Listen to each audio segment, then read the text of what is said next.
દીકરી જ્યારે ગર્ભમાં હોય ને ત્યારે દીકરી માને કહેતી હોય કે માં, મન મારો જન્મ થવા દેજે માં, મને તું મારીશ નહીં માં, તું એટલી બધી શું કામે ડરે છે માં. આ દીકરીની વેદના છે. માં, હું તો એક તારા આંગણાનું ગુલાબના છોડમાં ઉગતું ફૂલ છું માં, મને ખીલાવા દેજે માં, મને કરમાવા ના દેતી. અને માં, જો હું કરમાઈ જઈશ, આ ઠેકાણે હું દીકરો બનીને આવું તો તારે આંગણે આનંદ ઓછો હોય. તો માં, મને એ વાતનો જવાબ આપ કે દીકરી અને દીકરામાં તને શું ફરક છે માં? દીકરી છે એ તો તારું ઘરનું ફૂલ છે, તારા ઘરનું પંખી છે. સમય આવશે એટલે એ ઉડી જશે માં. તને તો એટલી જ બીક છે ને કે મારા કરિયાવરની, કે મારા દાઈજાની. તો માં, એ બીક ના રાખતી માં. હું તો એટલું કહું છું કે માં, હું મોટી થાઈશ અને હું પગભર થાઈશ એટલે હું એ કમાઈશ અને તું એ કમાઈશ. એટલે માં, આપણે કોઈ વરછટ નહીં રહીએ દાઈજા દેવામાં, અને દુઃખ પણ નહીં રહીએ. માટે માં, મને તું મારીશ માં, માં મારો જન્મ થવા દે છે માં.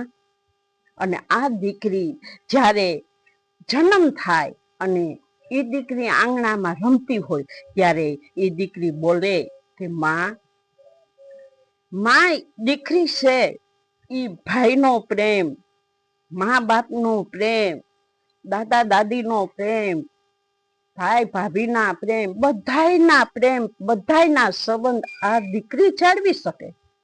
દીકરીને કોઈ વસ્તુ જોતી નથી. દીકરીને તો ખાલી તમારા ભાવ પ્રેમનો જ આધાર જોઈ છે. દીકરીને કોઈ વસ્તુ જોતી નથી. દીકરી સાસરે જાય તો તમારી પાસે કાંઈ માગે નહીં હો.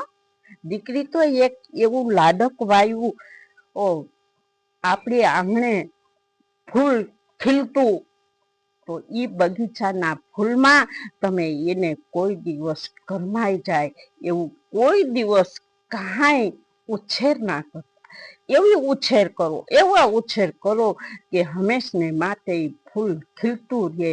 આ દીકરી કહે છે કે માં, તું એક માં છે, અને માં ઉઠી અને જો દીકરીની હત્યા કરે તો એનું પાપ તને લાગશે, તારા દીકરાને લાગશે, અને એ પેઢી પણ નાશ થશે. એટલે માં, મને મારીશ નહીં માં.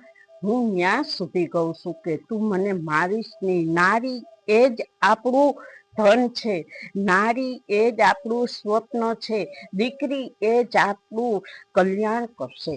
માટે હું કહું છું કે તમે દીકરીને કોઈ દિવસ જાકારો દેતા નહીં. દીકરી એ જ આપણા ભાગ્યનું લક્ષ્મી છે. દીકરી લક્ષ્મીનો અવતાર છે.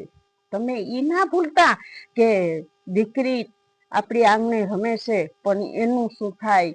ભગવાને આપણને દીકરી દીધી, ભગવાનને બધાની ચિંતા છે, આપણી જ આપણને ચિંતા છે.